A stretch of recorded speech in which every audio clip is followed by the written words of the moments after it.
right, welcome to Pod of Mercy. I am your host, Longhair Linda, and today's very special guest co-host is Mr. I've seen more in the night than you've seen in your life. Stro. How are Stro. we? How are you doing? Good, you. Not too bad, not too bad. Can't complain. Well, listen, you've not been here before, Mm-hmm. so you may have heard this before, but we normally start with a rapid fire round. So this is like a bit of an icebreaker, but you're going to have 45 seconds to answer 10 questions. Okay, Stro. Mm-hmm. So how confident are you feeling? Do you think you can do it? Right, so we've seen Briggs do this the other day. Okay. He did it with like a few seconds left. Is that right? He did. I need to smoke that. All right. I think if I'm not mistaken, I think he had 6 seconds left. I'm doing that from memory, so I don't know. But yeah. So you wanna try and beat Briggsy's time. I Yeah, can yeah. find out after Yeah, this yeah. and see if you have. Yeah. All right. Okay. Like a bit of competition. I like it. All right. Well, listen, if you beat the clock, then you win. If you don't, then I win. There's no prizes, just bragging rights. Yep. So I'm gonna get my timer together and then we're gonna get going with the first question, okay? Sweet. Cool. All right. So as soon as I start asking, I'll say go and then start asking the first question. And that is Mm-hmm. when the timer will start. Got it? Yep. Good. Mm-hmm. Okay. And go. Beach holiday or city break? City. What is your favorite rainy day activity? Football. One thing you regret spending money on? Trainers. Travel Stupid. to the past or to the future? Past. What is your go-to lazy dinner? Treats or pasta. Are you more of an introvert or an extrovert? Introvert. If you were to write a book, what would it be about? My life. Find your dream job or win the lottery? Lottery. What's your best feature? Eyes. What is your hidden talent? Football. You had 4 seconds left. Very well done. Very well done. I will confirm. I do think Briggs had 6, but I'm not actually sure. I have to go and check and make sure. Mm-hmm. But very well done. You did it. I'll take that. I'll take that all day. So you said your hidden talent was football. What do you mean specifically? Mm-hmm. Actually playing football, or because I know you coach as well. You Yeah, and manage a also team, playing. right? So playing football. So when I was a kid, the level I was playing at was quite high. Got to academy level and stuff like that. So yeah. What did you say that you regret spending money on? I spent like £300 on a pair of trainers, and when I bought them, didn't have any outfits to go with them, and they were just horrendous. And they were the most uncomfortable pair of trainers I've ever worn in my life. They sound like Jordans. Jordans are uncomfortable. Yeah. All right. Okay. Well, listen, Stro. Today's episode, I think I may title this community service. Most people hear that term and think of the punishment for the crime. But obviously, it actually means unpaid work performed by a person or group of people for the benefit or the betterment of their community, contributing to a noble cause. That's the official meaning by Merriam-Webster, I believe. So yeah, obviously you get involved, you volunteer your time, you get involved with charity work specifically. So I just wanted to find out a bit more about that, and also hopefully just share some resources with the people that are tuning into this today. If they want to volunteer their time, encourage them to maybe volunteer their time and talk about stuff that I want to do as well, and have done in the past, just to kind of I don't know, if anyone's interested in helping out the community, then maybe they'll have a place to start today. So let's start with the most common ways to volunteer your time, which is charities. So tell me a little bit about your foundation, Stro. Yeah, so essentially, the Alicia Wayman Foundation is a foundation that I set up back in, I believe it was 2016, and it was 4 years after my little sister passed away. So just to give a bit of background, my little sister was one of the youngest in the UK to be sectioned under the Mental Health Act. She spent 10 years with social services in terms of care and stuff like that. When she moved into high school, she was basically moved into what they call a halfway home. So she's lived everywhere from Oldham, Rochdale, Glasgow, Staffordshire in mental health facilities, Cheadle, and effectively my experiences of going to them places weren't the nicest. There's been a lot of stuff on on Panorama and stuff like that, one of the hospitals where she unfortunately was housed. And then it was basically she passed away in the care of a mental health facility, and it was I seen a lot of stuff in there that I didn't like. So the whole point of the Alicia Wayman Foundation was to basically give a voice to the voiceless, and kind of raise as much awareness of what those facilities can be like, and yeah, just try and help as much as I could essentially. Yeah. So what kind of obviously that's really admirable. What kind of stuff do you do? Like obviously I know you'll be like fundraising for stuff, or what kind of projects I guess do you work on? It's mainly it's to be honest, it's mainly fundraising. So doing a lot of charity football games, which is I can combine something which I absolutely love, and a lot of people like the fun aspect of the day because it's a real community place, it's a real family environment. A lot of the players who, when I've done historical charity games, they've brought families down with them who have brought friends and stuff like that. There's a big thing at the minute which is YouTube football. So you see the likes of SE Dons, hashtag. For the first charity game that I did, I managed to get the original team that first started filming on YouTube, which was Palmer's, which was Smith. They came all the way down from Essex just to participate in the game.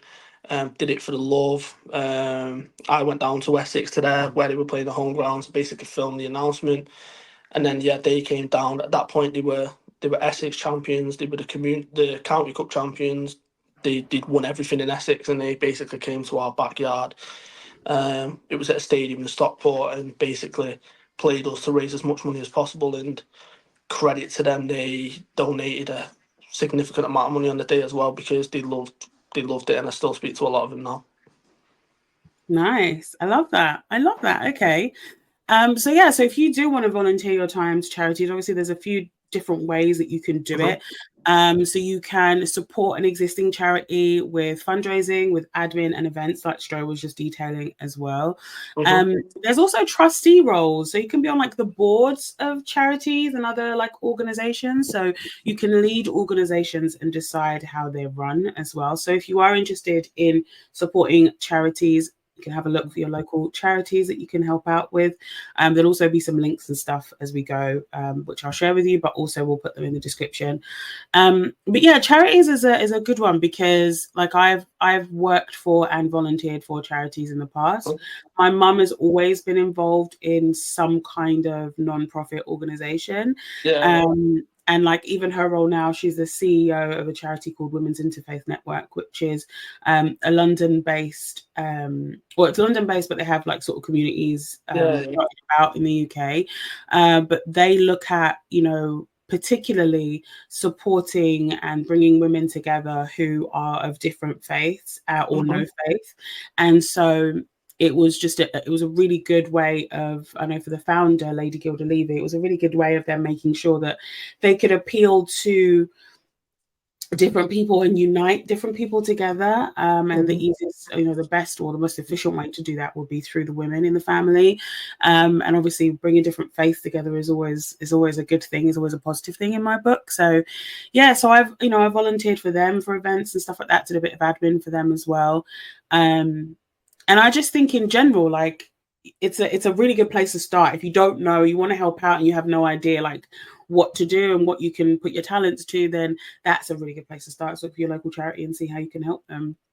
It's Um, it's just mad because like obviously you go through your day to day life and you kind of got tunnel vision. You're just stuck with your 9 to 5, your job, yeah, going home, family time, time with friends and stuff like that, and you never know what's going on in someone else's life, and it's only really when like I had friends who were getting involved and helping me with the foundation and speaking to people who had spent time in the facilities and speaking to people who weren't as privileged and in a position that they were in, where their eyes kind of started to open. And then since then, they've done a lot of stuff for charities off their own back. They've done runs, they've helped facilitate different events and mm, fundraisers. And it's mad when you see the two worlds come together in such a united way. And I just feel like you said, there's so many ways you can get involved and help charities, and you might not feel like you're doing a big thing, but all the little pieces make such a big difference. Absolutely, they do. And I think that's the most important thing about community in general. Like, we're all, and it's by design, but we're all very, we can be as a society very like you said, tunnel vision. Like, we're very like, even if you're doing okay, you're still trying to do more and get more and have more. And that's like, it's, the capitalist world that we live in, unfortunately, but it's the consumerism of it all. It's that you're never enough. You don't have enough. You need to work harder. You need to get more money. You need to do more of these things and spend money in this way. And I think it's moved us away from actually helping each other out. Like, you might not have, a ton of money, but you got some time at the weekend. You might not have a ton of time, but you've got some extra money. Like, there's things that you can do. There's ways that you can help people around you that has nothing to do with work and hustle and just trying to figure out. And I'm not saying that to like demean people. I know people are just trying to look out for themselves and their families and all this type of thing, but I do also think that like your community is part of that too. And if we all cared about each other just a little bit more, then I feel like we'll be doing the job that we're expecting the governments and things like that to do for us. That's what they're supposed to do. They don't, so we have to do it. And I think if you can just figure out a small way that you can either help with your time or help with some money, then can't really go too wrong. Your community is better for it, so why not? One thing that you mentioned is, obviously, you were talking about how you did like charity football. So that brings me on to another way that you can actually volunteer your time, which is sports volunteering. So this is obviously, something that you don't need to actually be good at sports to volunteer your time. But if you're enthusiastic about sports, you have an interest in sports, why not have something that you're passionate about, but also can help out in some way? So there are a few options for you. So obviously this one is going to require, skills, but you've got coaching. I don't know if you know this, but because obviously a coaching qualification might be required depending on the organization you're helping out. I don't know if you know this, but many sports organizations run coach development courses for their own coaches.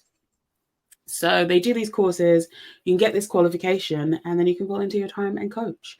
So if that's something that's been of interest to you, but you don't have a coaching qualification, you don't really know where to start looking at some of your local sports organizations and seeing how you can help out there. Because again, it's not, you don't have to do like loads of time, but like most people volunteer like 2 to 3 hours a week, but you can volunteer more or less depending on what you need, what your local organization needs. So definitely look into it if sports is your thing. You also have, because you do obviously charity football, but I saw that you also manage like a team as well. Is that tied into it? So it is? Okay. So I feel like I could talk on this topic for hours and hours. So basically, I was fortunate that when I was going through high school and moving into college, a lot of people kind of have an idea of what they want to do with their lives at that point, and they're very selective in terms of what courses they're going on. I was so up in the air, I didn't know what I wanted to do, and luckily I ended up on a football coaching course. Through that course, it was with a guy called Jason Beckford, who used to play for Manchester United,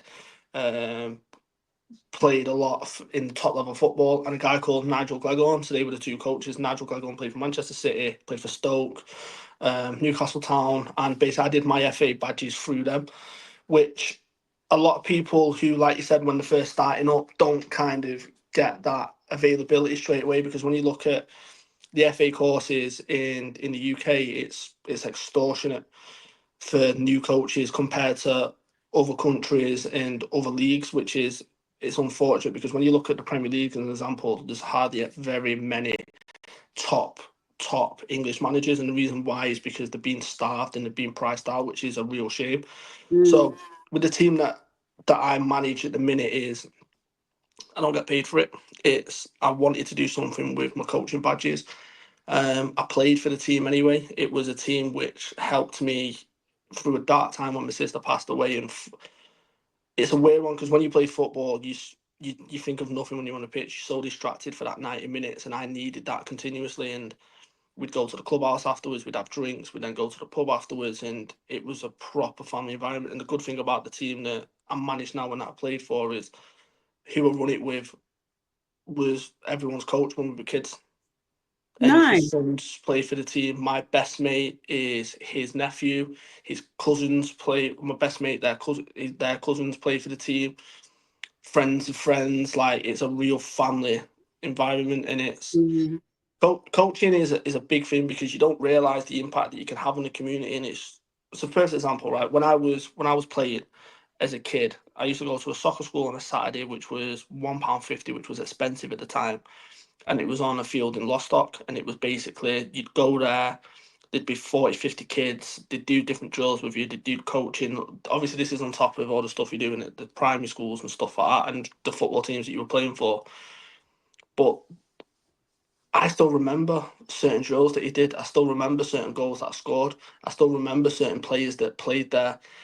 Off the back of that is when obviously I got scouted and started going through the academy route, and the impact that sports coaching has on an individual, it can't go unnoticed because you see it when you see certain Premier League footballers coming through and they come from environments in South London, in dark areas in Manchester, and they're talking like football saved me from the streets and football saved me from doing this, football saved me from doing that.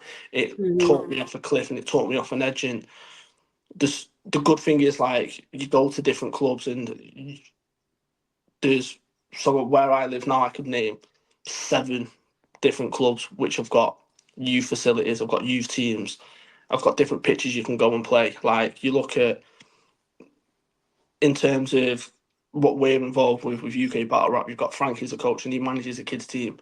Briggs is a coach. He manages a kids team, which his son plays on. And I'm kind of different because I manage men, and it is like managing children at times. But there's so many different.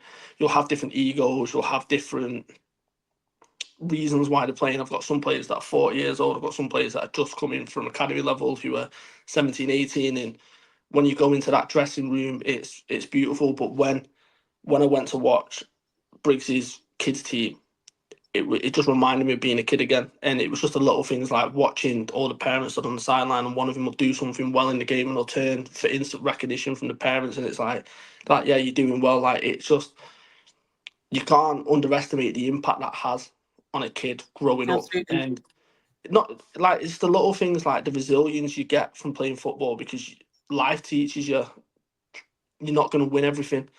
You've got to lose sometimes, and life will throw things at you which you've got to be resilient at, and you've got to kind of pick yourself up and bounce back. And through sports and being a good coach, you can guide someone, and the impact you can have on the players and the kids is significant. And that's the one thing which I don't think a lot of people realize when they're going into sports coaching is what impact you can have on someone.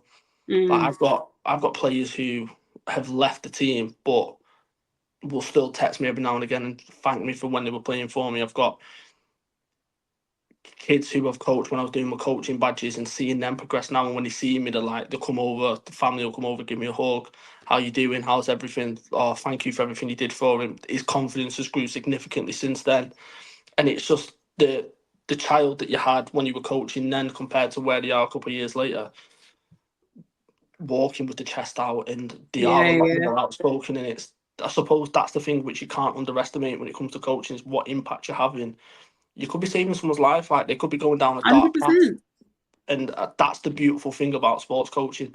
And like you said, is a lot of the actual clubs will help. So the club where I'm at the minute will do a lot of trying to upskill the managers, and they will send them through courses. They'll make sure that even little things like when you look at, I'm looking to basically start my own football club next year for next season, and there's little courses which the FA make you do, which it can be tedious until you realise the reason you're doing it is like mental health in football. Like when you walk into a change, especially at men's football, when you walk into a change room and someone's head's down, it's like, what's the reason for that?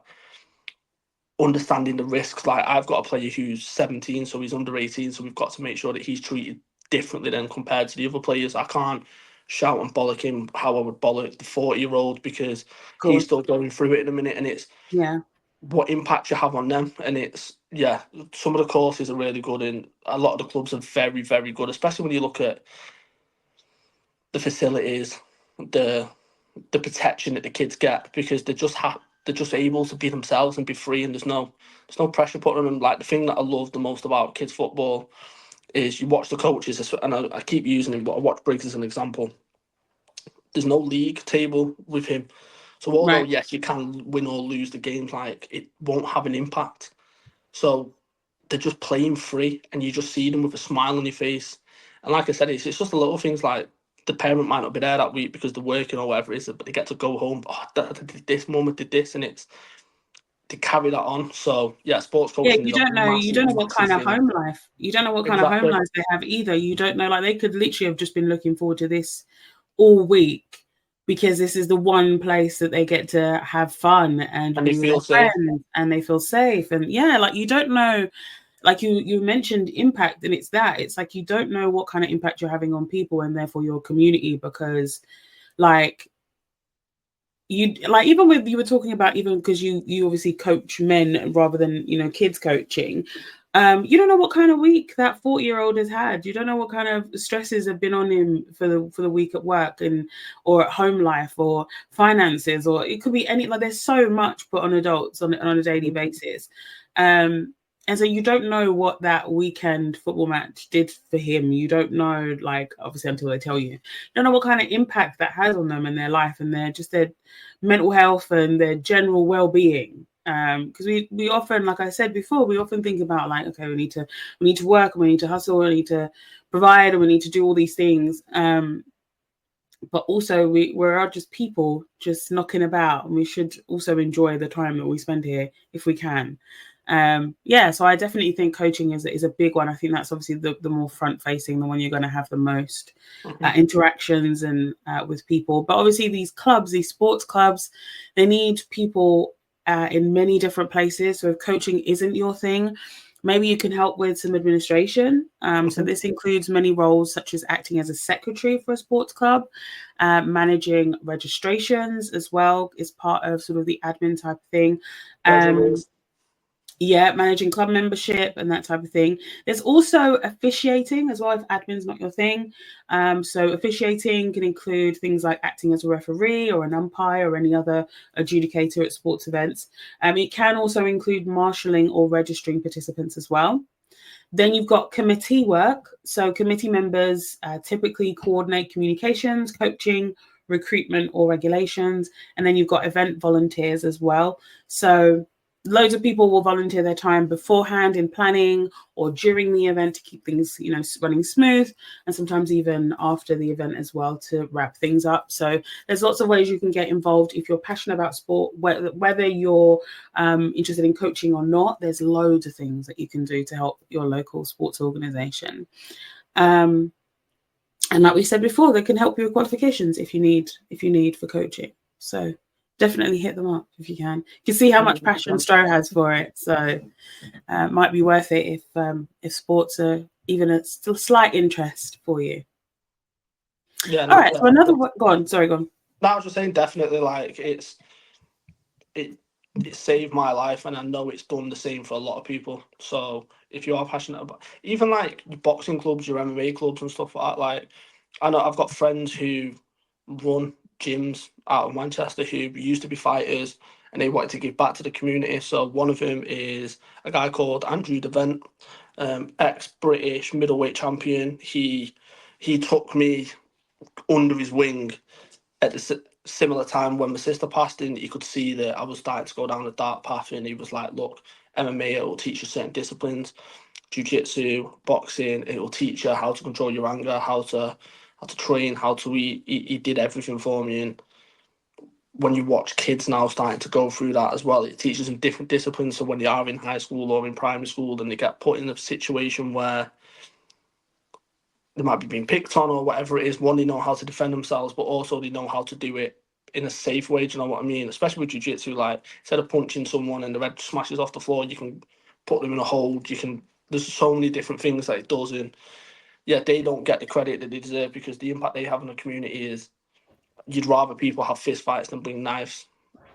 Absolutely. Do you rather people figure out ways of getting their aggression out, or you know what I mean? Like making sure that it doesn't even get to a fight if you can. So yeah, absolutely. There's loads of clubs like that help with making sure that your young people, particularly, but also older people, can figure out ways of protecting themselves but doing it safely, like you said. Definitely. Okay, so that was sports. Another way you can volunteer your time is for a community project. So Mhm. this is more what I have experience in. So growing up, I think I was 19. I believe I was 19. I started a cooking club. So I did Okay. a club in the area for, I think it's 16 to 19-year-olds. I think was the age group. It's a very long time ago, so I'm having a hard time remembering. But um, yeah, so I did it. I got a Scarman Trust Award because I was able to get some funding and Mhm. do a cookie club for my local area to help young people learn how to like cook for themselves, make healthy meals rather than just getting something from the freezer section. Also learn how to budget and do like a shop and stuff because so I grew up in Barking and Dagenham. That was the borough. And so in the borough of Barking and Dagenham, um, there was, at least at the time, I don't know now, I haven't lived there for a very long time, but at the time there was an issue with, how do I put this? With basically with families not tend to staying together a lot, if that makes sense. So a lot of the Yeah. parents were either out of the home because of having to just work. It's a lot of single families. So there wasn't always a parent in the household, especially once the child gets to a certain age, like a certain teenage age, pretty much fending for themselves. Um, Also, a lot of young people having to move out of home for various reasons, having to basically again fend for themselves, getting housing and things like that. And so it was starting to become quite apparent to me anyway at that age that there was a lot of people that didn't really know how to look after themselves in certain ways. And I thought the one thing I knew I could help with, and that's solely because my mum taught me from a very young age, was cooking. So figuring out how to then budget, look out for yourself, Mhm. you know, get spend the least amount possible while being able to feed yourself for a week. So I would do like, this is how you can prep for like weekly meals, how much you'd need to spend. Obviously that amount is very very different as it would be now. Back in the Yeah. day it was like how you could shop for 15 quid and feed yourself for like a week. It's just not even possible now. But yeah, so it would be things like that. And then I would like hire a hall space, and then we'd go and use the kitchens and teach them how to actually make the meals and things like this. So I did a cricket club, and I really enjoyed it. I really enjoyed the process of having my own project because my mum used to run very many projects. So not only has she worked for non-profits, but she also had her own charity as well. And so she did many, many community projects growing up, and she was friends with people who ran community projects as Mhm. well. So I used to volunteer a lot growing up. So it was really cool to have my own little project that I was running. Obviously, my mum helped me with it, but yeah, it was really good to, it felt rewarding to be able to set it up and to have people actually show up and Yeah. afterwards be really kind and say, oh my god, this has like really helped me, I'm going to put a lot of this to practice. And knowing that you actually like, because we'd only meet up on like a Saturday or something like that, so Okay. it wasn't like continuous. We met up a few Saturdays in a row, and that was how long the club lasted. And just to have them look forward to come, and we talk about the menu that we're going to prepare the next time, and then be really excited, and people like to entertain their friends and like coming. So I think all of that was just really rewarding for me personally, but also knowing that it would help them, especially the ones that were out on their own, didn't have parents they could fall back on, and were not living at home and needed to fend for themselves. That definitely made me feel like I'd helped. um, yeah. So you can also make a difference in that way. You may want to look at what community projects you may want to run or volunteer in. So there's usually community projects going. You can make a difference by just donating a few hours a week if you can. So you've got things like community-based recycling schemes. Those are things that I think still happen pretty Yeah. regularly, depending on the area that you're in. What else? There's you can help support over like local health issues as well. There's loads of ways that you can help. And again, I will also make sure to put some links in the description just so that you have a place to start, because I found some good websites that could help you. But Community yeah, community projects are a big one. So massive. because when I was younger, I was part of a community project and it was called Young Carers. So I know that they do this all across the UK and stuff like that. And it's Nice. basically because my mum was deemed disabled at the time because of her back and all the things that she suffered with, and obviously my dad at the time was a carer, and obviously you've got the complications with my little sister and her mental health. It was basically they used to call it a safe space, and it was they'd pick you up about 4 o'clock in the afternoon, 4:30, take you to. It was like like when you go to what's the word I'm looking for now? Like a certain club you'd go to when you were like a kid and you could. Like an after school club or like a youth club?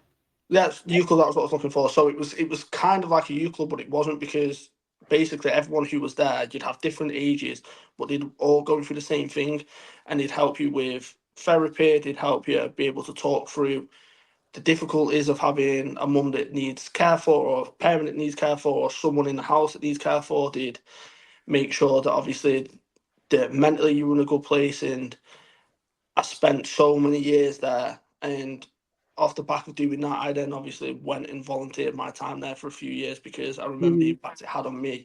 And it's little things like it taught me social skills. It taught me how to be able to open up. It like obviously you find friends there and you can play games. And I was only really really young at the time, but it was just the impact that it had on me. It will never go unnoticed. And just being able to give back to the same place that gave me a lot in my life.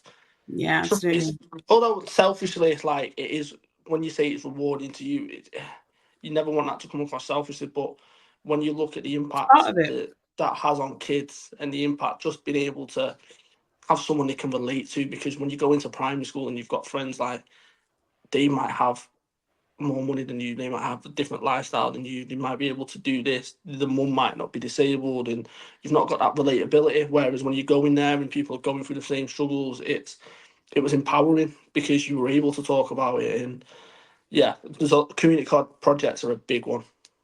Yeah, and I don't think it being personally rewarding is a bad thing or a selfish thing. I know it can sound that way.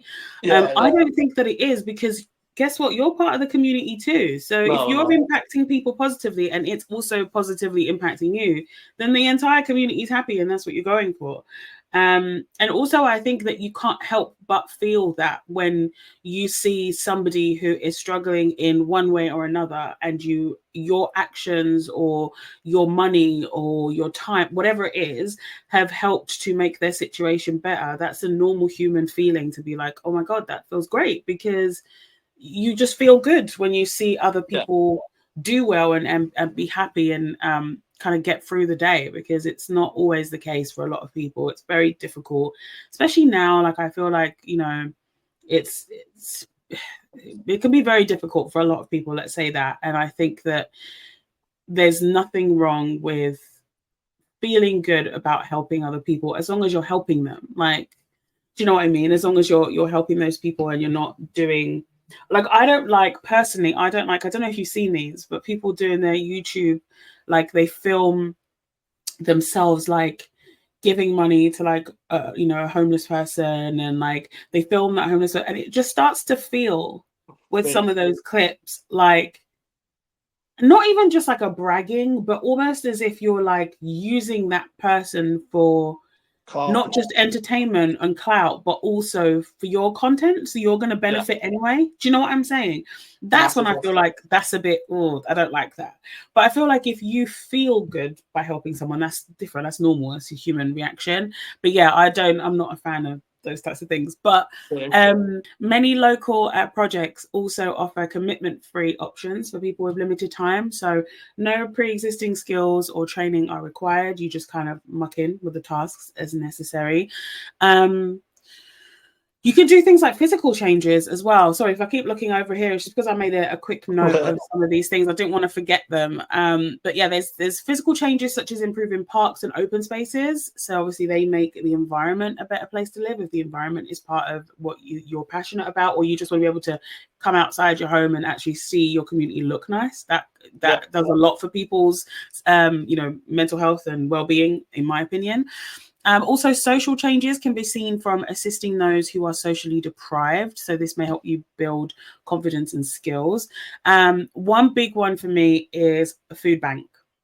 So if you don't have a Massive. lot of time to volunteer, then consider signing up to alerts from the Trussell Trust for your local food bank, because I've done that. They email me letting me know the actual things they need, because sometimes people shop for a food bank and they just kind of put what they think people would need, and they just put like a load of tin stuff or whatever in a bag, which is nice. It's still good. You're still giving. But I don't know if you know this, but you can actually sign up for alerts, and your local food bank will let you know exactly what it is they're running short of, what they would like, and then you can just make sure you buy that. So once you know what's most in demand, you can, next time you do your food shop, please do consider purchasing an extra bag or couple bags worth of the groceries that your local food bank would need. Now, for me, my local Asda, they actually have a space at the front by like the cigarette counter and stuff, where you can actually leave. They have a little sign there where you can leave the stuff, because they collect from there. That my local food bank collects from there. So check online and see where your nearest drop off. The places you'll have the most luck will be supermarkets or churches. So if you've got them locally, which, you know, especially if you live in the north, there'll be loads of churches. You'll find that a lot of them will be food bank drop-offs that could help. But yeah, check online. Trussell Trust website will help you out. And the good thing as well with food banks, sorry to interrupt, is a lot of right. big Premier League football clubs are now, like, I know Liverpool have been doing it historically for years, which is obviously a club that I support and I love, but just watching the impact they've had on Liverpool with the food banks that they're doing. So whenever you go into a game, I think it's like 4 or 5 times a year, they'll have big food bank sessions for the whole weekend, and then that'll obviously feed a lot of underprivileged families, kids, people in Liverpool, and it's a double-edged sword, because it's wonderful to see when the community comes together what kind of impact it can have. But at the same time, I'm of the mindset of, kids should be. Do you know what I mean? Like, I don't know how in the UK we're allowing this to happen. So food banks is a massive one.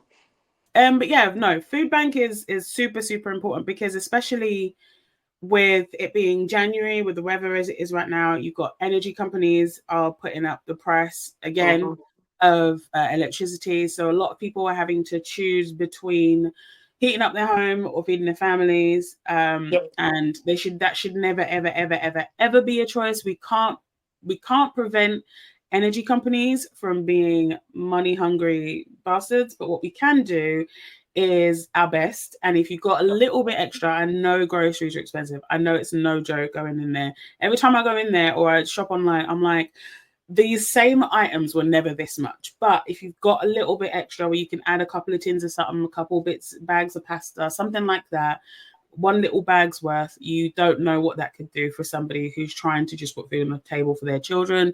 Please do consider getting alerts through the Trussell Trust for your local food bank. The reason I keep mentioning the Trussell Trust is because you can't get, they manage all food banks in the country. So it's much easier to just go on the Trussell Trust website, which will be linked in the description, and you can just go and get alerts. You can find your nearest food bank from there. You can find drop-offs there. You can find everything you need there.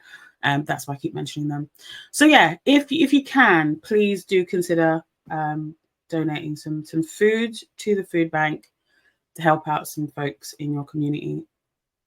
So there are a few other ways to volunteer. So we've talked about mainly sporting and community projects, but there are other ways you can volunteer. If you like animals, you can work with animals. You can do things like dog walking, kennel duties, taking care of injured animals, volunteering to work at a community farm, helping out the zoo, and that type of thing.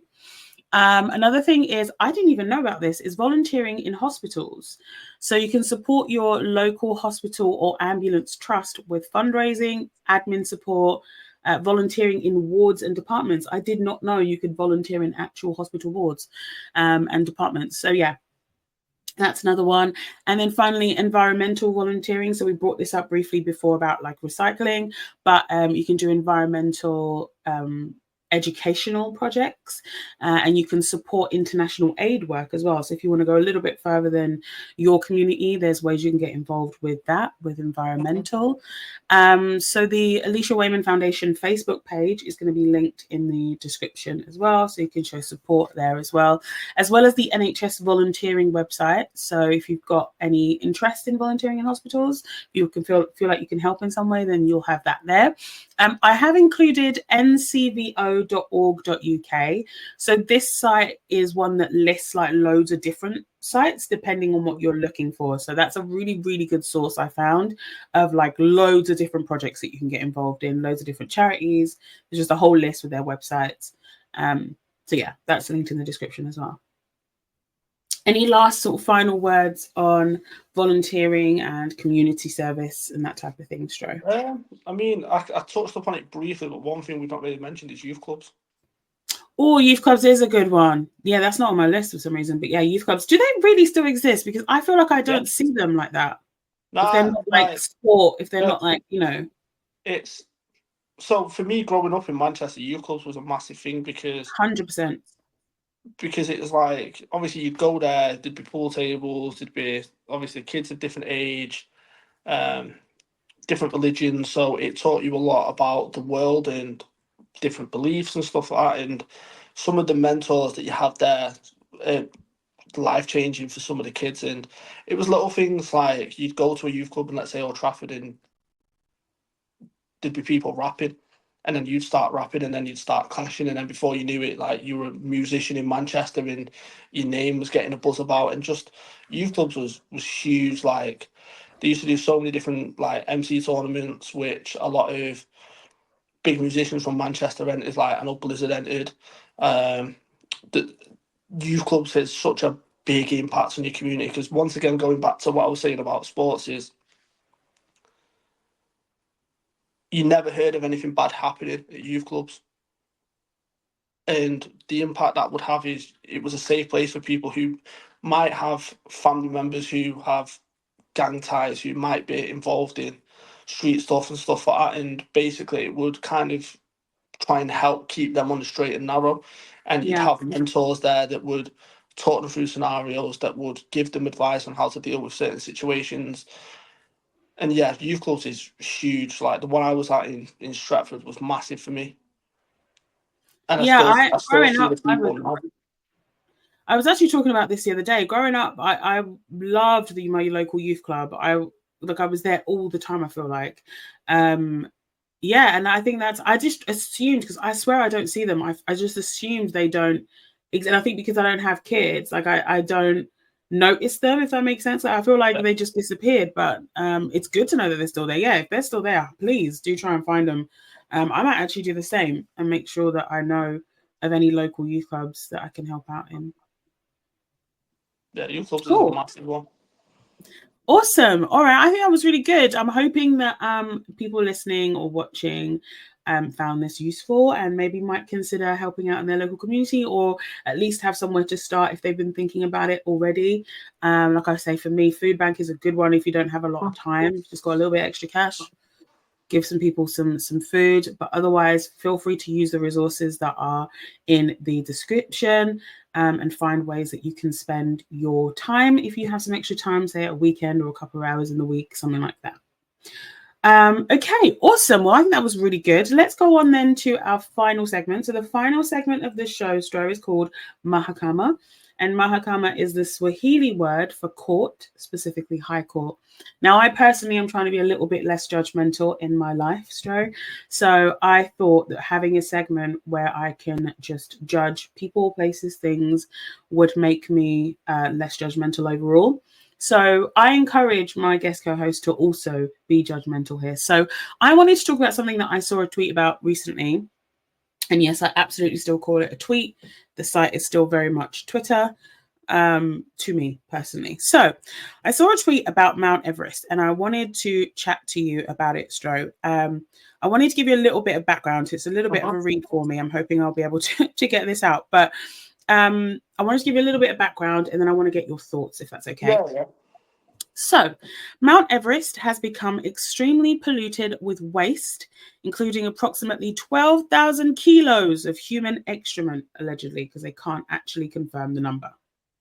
So, in Nepal, Mount Everest is known as Sagarmatha, meaning forehead in the sky. So, standing at 8,849 meters, which is just over 29,000 feet, it is the highest mountain above sea level in the world, which I hope everybody knows about Everest.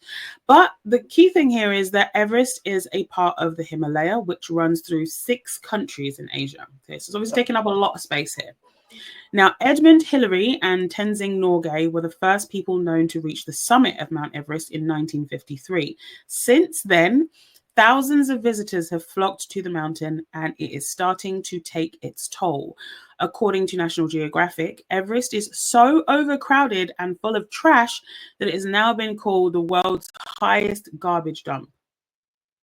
So Sagarmatha National Park receives around 100,000 visitors each year, and all those people put a strain on the natural environment, from deforestation, from making lodges and firewood for tourists, to the intense volume of visitors eroding the footpaths. But the biggest problem is on the mountain itself. Over 600 people attempt to summit Mount Everest every climbing season during the few weeks of the year when weather conditions are just right. In addition, for every climber, there is at least one local worker who cooks, carries equipment, and guides the expedition. The mountain has become so overcrowded that oftentimes climbers have to stand in line for hours in freezing cold conditions to reach the top, where the air is so thin that an oxygen mask is needed to breathe. They walk single file at snail's pace over the Hillary Step, which is the last obstacle before the summit. And when climbers finally reach the summit, there is barely any room to stand because of overcrowding. Each of those climbers spends weeks on the mountain, adjusting to the altitude at a series of camps before advancing to the summit. During that time, each person generates, on average, around 8 kilos or 18 pounds of trash. The majority of this is waste that gets left on the mountain. That's each person, right? So the slopes are littered with discarded empty oxygen canisters, abandoned tents, food containers, and even human feces. Litter is spilling out of glaciers and camps are overflowing with piles of human waste. Climate change is causing snow and ice to melt, exposing even more garbage that has been covered for decades. All that waste is trashing the natural environment and it poses a serious health risk to everyone who lives in the Everest watershed. So the Sagarmatha National Park watershed is an important water source for thousands of people living in communities surrounding Mount Everest. The watershed includes the land that directs rainfall and snowmelt from the mountains into streams and rivers. There are no waste management or sanitation facilities in the area, so garbage and sewage are emptied into big pits just outside of local villages, where they then wash into waterways during monsoon season. The local watershed has become so contaminated and it could be incredibly dangerous to the health of the local people. Water contaminated with fecal matter is known to cause the spread of deadly waterborne diseases such as cholera and hepatitis A. In 2014, the Nepali government started a deposit initiative where climbers pay a $4,000 deposit and the money is refunded if the person returns with 8 kilograms or 18 pounds of garbage, because that's what they estimate each person is generating up there. And then in 2019, the Nepali government launched a campaign to clear 10,000 kilograms of trash from the mountain. And it's not just local authorities, the local Sherpa people run local non-profit SPCC. It's a committee that has been working tirelessly to keep the region clean. Now, some people are arguing that the Nepali government should have strict rules about how many people can try to climb Everest each year, but Nepal relies on that income and that the climbers bring to the area. So in Nepal, 1 in 4 people live below the poverty line, and climbing permits generate millions of dollars of revenue for the local economy. Visitors to the park also generate jobs and income for local people who provide accommodation or work, so as porters and guides.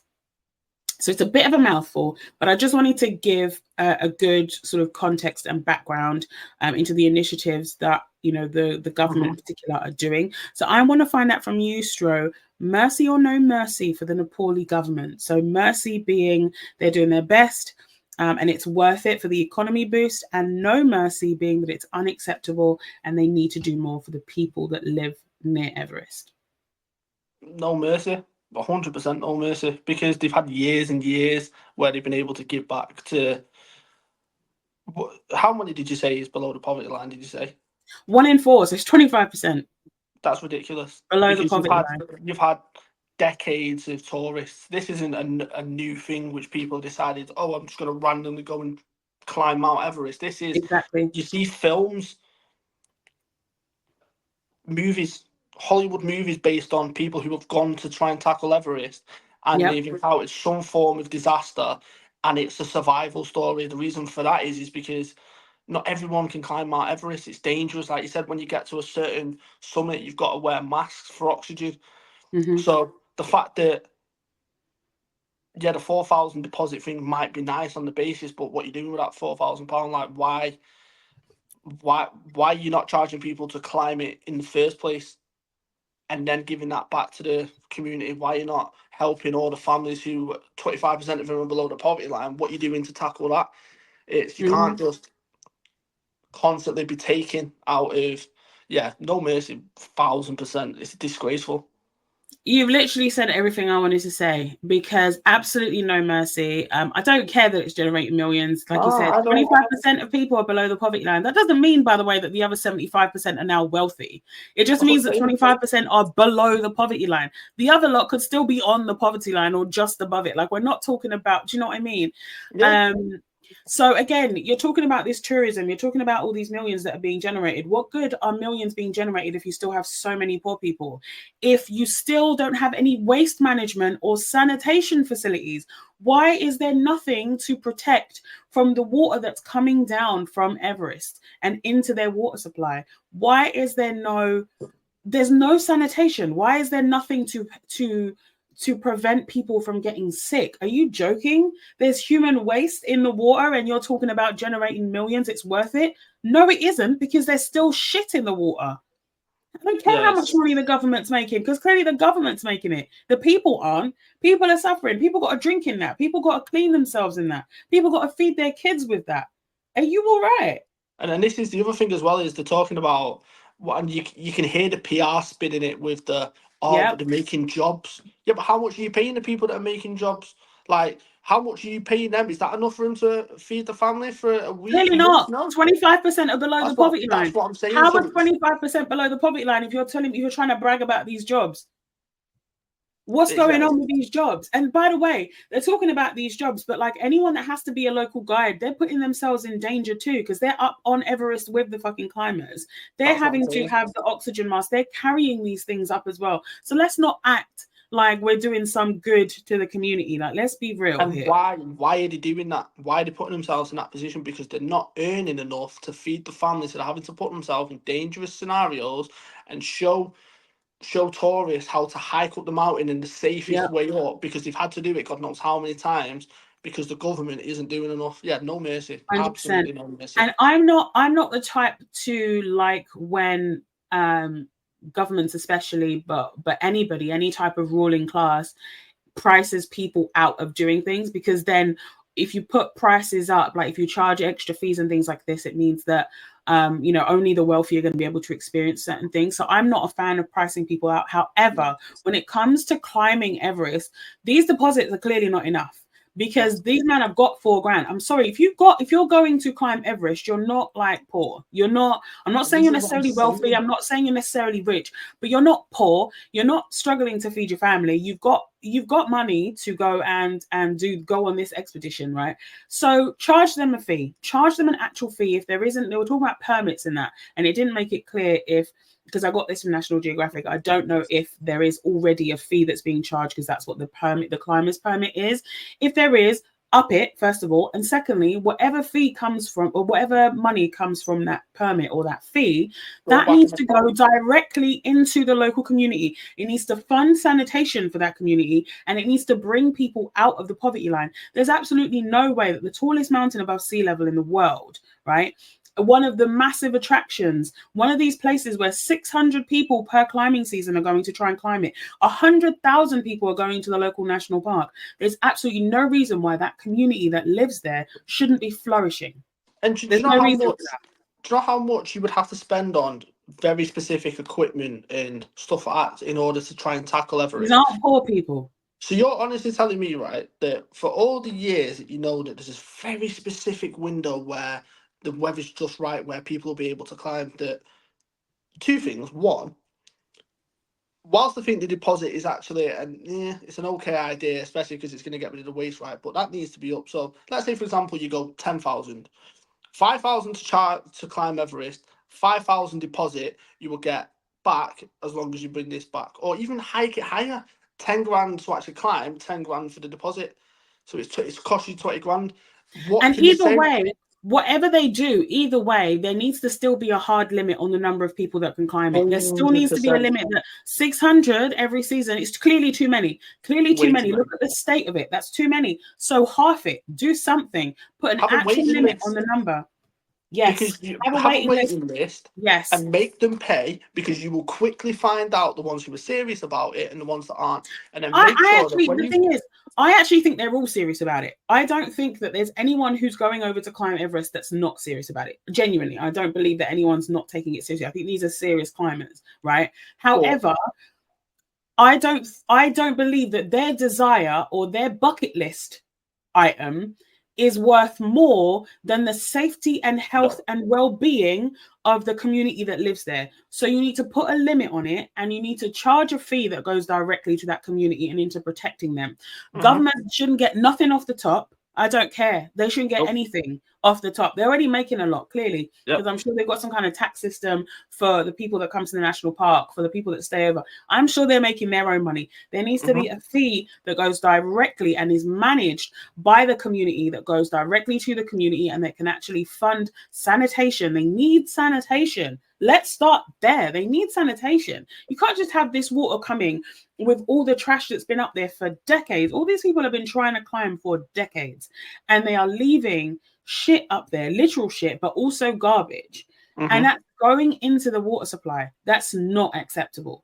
That is absolutely not acceptable. All that money that's being generated there, I know it is not cheap. I know it is not free. So I don't care what the government says they're doing. It is not acceptable. Absolutely no mercy from me. And what I was saying about like the serious ones, because you're not going to get someone that's going to climb it by themselves. It will be someone's bucket list, but they'll drag 4 or 5 people into it. And if you're charging every single one of them a fee to go and climb Everest, suddenly the group might get shorter for the ones that really, really want to do it, which means less people that are climbing up a year, and it will have a much better impact on the environment and the local towns around it. No, absolutely no mercy. No mercy. Go fuck himself. Listen, we're in agreement there. Okay, well, we agree with that. So that then is the end of the show. Is there anything that you would like to promote or let the people know about, Stro? Obviously the Alicia Wayman Foundation. Watch out for AWFC, which is Alicia Wayman FC, which is a football club that I've just literally I was going to say designed, but basically just formed this year, officially through Manchester FA. So start to see them being involved in charity football games, in league games, and I'm hoping to expand it out to the community so I can start having youth teams for AWFC, having girls teams for AWFC. So this is a massive, massive project, which will probably be for the rest of my life now, because there's certain clubs which I grew up playing for, which I want AWFCs to have that kind of impact on the kids growing up, and especially with girls football, because it doesn't get the recognition that it should. It doesn't get the shine that it does, and I feel like more people need to get their eyes on women's football. So that's a massive goal of mine, is to have a number of girls teams playing for AWFC. And then obviously for those that are watching this will know me from obviously Premier Battles, so make sure you go subscribe to Premier Battles, the Patreon. Make sure you come to events. There's nothing like going to a live event, so make sure you come, say hello. And then obviously make sure you subscribe to this. It's took me 3 years, and she's had every Tom, Dick and Harry on before me. 5, actually. Make sure you subscribe to this, because it's such a good podcast and it's such a good listen. Oh, thanks, Joe. I'm really, really appreciative that you came on, and I know you've been waiting for a minute. I just wanted to make sure I had the right topic, and I think we got it right. I think this was the perfect time as well. It's the beginning of the year. I know people are still thinking about resolutions and how they want to help other people and help their community. So hopefully we've given people somewhere to start with that. If you like this episode, please do share it with a friend and check out previous episodes. Like Stro said, he's been trying to get on. said 3 years, but it's actually been 5. The podcast has been going for a long time. It was a massive break in the middle, that's why. But there's audio only. There's also video episodes that I've been doing since October last year. So there's loads that you can find either on your favorite listening platforms, so Apple and Spotify and SoundCloud, or if you want to go on YouTube here and watch the visual ones from October, then you can catch them here on the Long Hair Linda TV channel on YouTube. Please do give me a rating on Apple and Spotify so we can reach more listeners, and subscribe and engage. Please subscribe on here on YouTube if you're watching, and engage with the video, like it, comment in the comment section. Please put in other ideas, anything that we've missed from our lists, or anything that you found helpful, anything you want to just start a conversation on. Please do feel free to comment. But other than that, please check the description for all the links from everything we discussed today. Your AWFC, you have a social media page for it. Yeah, so it's AW Football Club on Instagram, and I'm doing the Twitter as we speak. Awesome. All right. Well, I'll put the Instagram link in the description as well. So please do go follow and support as well. But other than that, I will see you next week. Bye.